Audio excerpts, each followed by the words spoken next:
Hi everybody, it's Reverend Babs here. I've just returned from holding a beautiful wedding ceremony in Killiney, so a big thanks to the bride and groom. You know who you are. I just wanted to put together a very short video which describes some of the rituals that we can do during your wedding ceremony. Some of them have become very popular over the last number of years, and that's because they're very relevant and they really do add something to your ceremony. I suppose one of the most popular ones is what we call a unity candle. And when we do that, we have 3 separate candles. 2 of them are lit near the beginning of the ceremony by the couple. And the 2 that are lit, they represent everything that you bring as an individual into your ceremony and into your marriage. So they are lit, and then later in the ceremony, after you have made your vows, from the 2 individually lit candles, you both then light what's called your unity candle. The unity candle is there to represent everything going forward into your married life that you bring now together as a couple, joined and married. It's really quite beautiful, and photographers absolutely love it. The other thing that we do quite regularly is what's called a hand fast. That goes right back many, many years into our ancestry. It's in Brehon law, before we would have been, colonized and used other people's, shall we say, rituals and that. And the idea with the hand fast is that a couple were tied together when they were promised in the past. And that's where the tying the knot comes from. And what we do now is we use a cord just to represent that. And as the couples are saying their vows, their hands are loosely tied with a cord, and it's just to represent that old ancient ritual.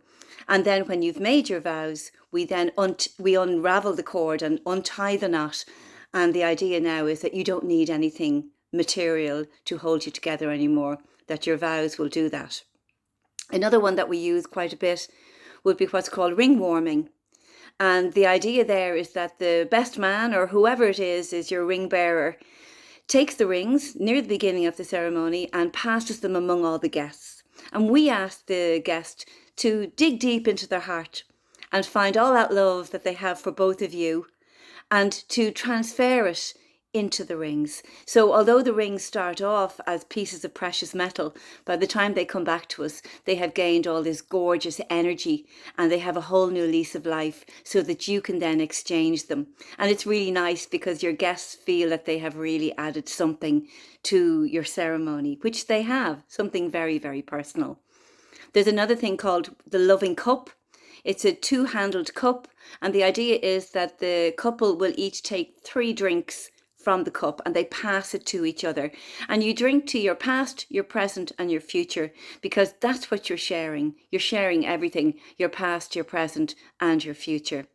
So there's lots of these lovely little rituals that we can do. A sand ceremony is there, particularly if there's kids, because the children love playing with the sand. So it's there to just show the blend of the family, that although you were all individuals before this, we had mummy and daddy, and we had 2 children maybe from a different mummy and daddy, but now they're all blended as one unified married unit. So there's lots of things we can do.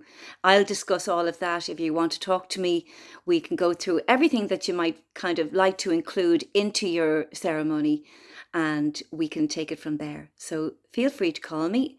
My number is 086 103 8233. It's on the website here.